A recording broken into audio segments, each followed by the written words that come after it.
ஆசிரியர்கள் அனைவருக்கும் வணக்கம். இந்த வீடியோவில் நம்ம என்ன பார்க்க போகிறோம்னா, டெட்டு சம்பந்தமாக உச்சநீதிமன்றத்தில் ஒரு முக்கியமான ஒரு அப்டேட் வந்திருக்கு. கண்டிப்பாக உங்களுக்குலாம் தெரிஞ்சிருக்கும். ஆசிரியர்களுக்கு வந்து டெட்டு என்பது கட்டாயம். அது வந்து ஏற்கனவே பணியில் உள்ளவர்கள் வந்து 2 வருடத்தில் வந்து டெட்டு வந்து பாஸ் பண்ணணும். இல்லை அப்படின்னா நீங்கள் வந்து கட்டாய ஓய்வு பெற்று வீட்டுக்கு நீங்கள் போகலாம் அப்படின்ற மாதிரி ஒரு தீர்ப்பை வந்து உச்சநீதிமன்றம் வந்து கொடுத்தது. இதை எதிர்த்து நம்ம தமிழகம் மட்டுமல்ல, நிறைய மாநிலங்கள் சார்பாகவும் ஆசிரியர்கள் கூட்டமைப்பு சார்பாகவும் கிட்டத்தட்ட 40க்கும் மேற்பட்ட பெட்டிஷன் பார்த்தீங்கன்னா உச்சநீதிமன்றத்தில் ரிவ்யூ பெட்டிஷனாக வந்து கொடுத்துருந்தாங்க. அதாவது சுப்ரீம் கோர்ட் ஒரு தீர்ப்பு கொடுத்தது. அந்த தீர்ப்புக்கு வந்து ரிவ்யூ பெட்டிஷன், அந்த தீர்ப்பில் சில மாற்றங்கள் வேண்டும், அந்த தீர்ப்பை வந்து மறுபடியும் நீங்கள் பரிசீலனை பண்ணுங்கள் அப்படின்ற மாதிரி ரிவ்யூ பெட்டிஷன் வந்து கொடுத்துருந்தாங்க. அதுக்கான விசாரணை தொடர்ச்சியாக வந்து போயிட்டு இருந்து அதுக்கான அப்டேட் அப்பப்போ உங்களுக்கு வந்து நான் கொடுத்துருப்பேன். ரீசெண்டாக கூட பார்த்தீங்க அப்படின்னா நீதிபதிகள் விசாரணையும் போது வந்து நீங்கள் வந்து செல்ஃபீஸாக இருக்காதீங்க, குழந்தைகளோட நலனை பாருங்கள் அப்படின்ற மாதிரிலாம் வந்து அந்த விசாரணையும் போது வந்து நீதிபதிகள் பேசினாங்கன்ற மாதிரிலாம் உங்களுக்கு வந்து நான் வந்து செய்திகளை வந்து கொடுத்துருப்பேன். ஸோ இன்றைக்கி என்ன ஒரு அப்டேட் அப்படின்னு பார்த்தீங்கன்னா, ரிவ்யூ பெட்டிஷன் போட்டாங்களே அது எல்லாமே தள்ளுபடி பண்ணிட்டாங்க. அதுக்கு ஒரு தீர்ப்பு வந்து கொடுத்துருக்காங்க. என்ன தீர்ப்பு அப்படின்னா, டெட்டு என்பது வந்து கட்டாயம் அப்படின்றதான் தீர்ப்பு கொடுத்துருக்காங்க. ஆனால் ரிலாக்ஸேஷன் கொடுத்தாங்க இல்லையா, 2 வருடத்தில் நீங்கள் வந்து டெட்டு வந்து தேர்ச்சி பெற வேண்டும் அப்படின்னு சொல்லி ஒரு இது கொடுத்தாங்க இல்லையா. ஸோ அது வந்து இப்போ 2 வருடத்திற்கு பதிலாக 3 வருடம், இன்னும் ஒரு வருடம் வந்து எக்ஸ்ட்ரா வந்து டைம் கொடுத்துருக்காங்க. அதுக்குள்ளே நீங்கள் வந்து டெட்டு வந்து பாஸ் பண்ணிக்குவாங்க அப்படின்னு சொல்லி பணியில் இருக்கக்கூடிய ஆசிரியர்கள் வந்து கொடுத்துருக்காங்க. அப்படி வந்து பார்க்கும்போது நமக்கு வந்து 2027 ஆகஸ்ட் வரைக்கும் டைம் கொடுத்தாங்க. இப்போ ஆசிரியர்களுக்கு 3 வருட சலுகையை நம்ம பார்க்கும்போது ஆகஸ்டோட எண்டு ஆகஸ்ட் 2028 வரைக்கும் நமக்கு வந்து டைம் கொடுத்துருக்காங்க.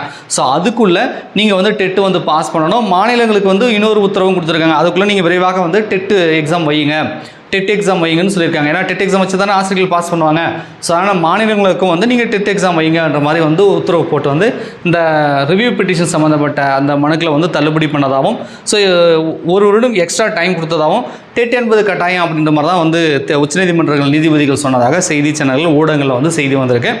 இதனோட ஜட்ஜ்மெண்ட் காப்பி, அதாவது முழுமையான விவரங்கள் அப்படின்னு ஒன்று இருக்குது இல்லையா. ஸோ இன்றைக்கி வந்து விசாரணை நடைபெற்றது, தீர்ப்பு கொடுத்தாங்க. இது எல்லாமே பத்திரிகை செய்திகள் ஊடகங்களில் நமக்கு வந்து செய்தியை உடனடியாக ஃப்ளாஷ் நியூஸ், பிரேக்கிங் நியூஸாக வந்திருக்கு. பட் ஜட்ஜ்மெண்ட் காப்பி அதை முழுமையாக படிக்கும்போது அந்த தீர்ப்பு என்ன வாசித்தாங்க, என்ன கொடுத்துருக்காங்க அப்படின்றத நமக்கு வெப்சைட்டில் வந்து அந்த பிடிஎஃப் அப்லோடு பண்ணால் தான் நமக்கு வந்து தெரியும்.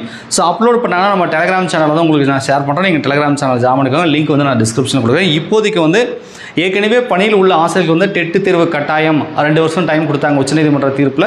இப்போ 3 வருடமாக டைம் கொடுத்துருக்காங்க. 2028 வரைக்கும் ஆகஸ்ட் வரைக்கும் நமக்கு டைம் கொடுத்துருக்காங்க. ரைட்டா.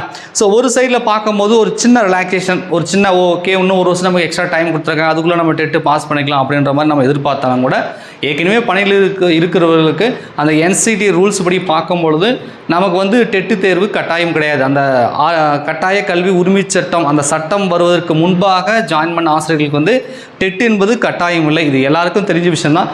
பட் இருந்தாலும் கூட அதில் அந்த எஜுகேஷன் மினிமம் குவாலிஃபிகேஷனில் வந்து இந்த டெட்டை அவங்க ஃபிக்ஸ் பண்ணியிருக்காங்க. ஸோ அரசு அந்த ரூல்ஸில் அந்த ஃபிக்ஸ் பண்ணதுனால வந்து அதை பேஸ் பண்ணி வந்து உச்சநீதிமன்றம் தீர்ப்பு கொடுத்துருச்சு. ஸோ நீதிமன்றத்தில் நம்மளால் வந்து தீர்ப்பு மாற்ற முடியாது. ரிவ்யூ பெட்டிஷன் போட்டு ரிவ்யூ பெட்டிஷனில் ஜஸ்ட் 1 வருடம் எக்ஸ்ட்ரா டைம் மட்டும் தான் வாங்கியிருக்கோம். ஸோ மத்திய அரசு, சென்ட்ரல் கவர்மெண்ட் நினச்சிருந்தால் மட்டும்தான் இதை மாற்றங்களை கொண்டு வந்திருக்க முடியும். நான் ஏற்கனவே உங்களுக்கு சொல்லியிருப்பேன். அது ஒரு சட்ட திருத்தமாக நாடாளுமன்றத்தில் வந்து ஒரு மசோதா கொண்டு வந்து அந்த என்சிடி ரூலு, அந்த ஆர்டிஐ கல்வி உரிமை சட்டத்திலே ஒரு சின்ன ஒரு சட்ட திருத்தம் மேற்கொண்டு அதுக்கப்புறம் அதை நீதிமன்றத்தில் கொடுத்தாங்கன்னா நிச்சயமாக ஆசிரியர்களுக்கு சாதகமாக டெட்டு தேர்வு ஏற்கனவே பணியில் உள்ளவர்களுக்கு அந்த ஆர்டிஐ கட்டாய கல்வி உரிமை சட்டம் வருவதற்கு முன்பாக ஜாயின் பண்ண ஆசிரியர்களுக்கு வந்து டெட்டு கட்டாயம் இல்லை அப்படின்னு ஒரு தீர்ப்பை வாங்கியிருக்கலாம். இதில் சென்ட்ரல் கவர்மெண்ட் வந்து ஒரு கோட்டை விட்டுட்டாங்க. அதாவது என்னென்னா, ஆசிரியர்களுக்கு சாதகமாக அந்த சட்ட திருத்தத்தை அவங்க கொண்டு வரல. ஸோ நீதிமன்றம் வந்து இருக்கக்கூடிய ரூல்ஸை படி அதில் என்ன இருக்குதோ அதை படித்து காட்டிட்டு போயிட்டாங்க. ஸோ டெட்டு என்பது கட்டாயமாக்கிட்டாங்க. 1 வருடம் வந்து எக்ஸ்ட்ரா டைம் கொடுத்துருக்காங்க. நமக்கு தமிழகத்தில் வந்து இப்போ ஒர்க்கிங் டீச்சர் டெட் வந்து கொடுத்துருக்காங்க. கண்டிப்பாக நீங்களாம் அப்ளை பண்ணியிருப்பீங்க. ஸோ அதை படித்து எப்படியாவது வந்து பாஸ் பண்ணிடுங்க. அப்படி இல்லைனாலும் நமக்கு தான் இன்னொரு எக்ஸ்ட்ரா டைம் இருக்குது, நம்ம பாஸ் பண்ணிக்கலாம். ஸோ மார்க்கை வந்து எலிஜிபிலிட்டி மார்க் வந்து கம்மி பண்ணியிருக்காங்க. ஸோ இதை வந்து உரி பண்ணிக்க வேண்டியதில்லை. ஒட்டுமொத்தமாக பார்க்கும்போது ஆசிரியர்களுக்கு வந்து கண்டிப்பாக அது ஒரு பேட் நியூஸாக தான் இருக்கும். ஸோ ரிவ்யூ பெட்டிஷனில் ஏதாவது ஆசிரியர்களுக்கு சாதகமாக ஒரு தீர்ப்பு வரும்னு சொல்லி எதிர்பார்த்துட்டு இருக்கக்கூடிய ஆசிரியர்களுக்கு கொஞ்சம் கஷ்டமான ஒரு விஷயம். பட் இதனால் இன்ஃபர்மேஷன் உங்களுக்கு வந்து நான் ஷேர் பண்ணுறதுக்காக வீடியோ மேக் பண்ணியிருக்கோம். ஸோ இந்த உச்சநீதிமன்ற தீர்ப்பை பற்றி நீங்கள் என்ன நினைக்கிறீங்க அப்படின்றத கமெண்ட்ஸில் கமெண்ட் பண்ணுங்கள். மேற்கொண்டு முழுமையான விவரங்கள், ஜட்ஜ்மெண்ட் காப்பி எது கிடைச்சாலும் உங்களுக்கு வந்து டெலிகிராமில் வந்து நான் ஷேர் பண்ணுறேன். நன்றி, வணக்கம்.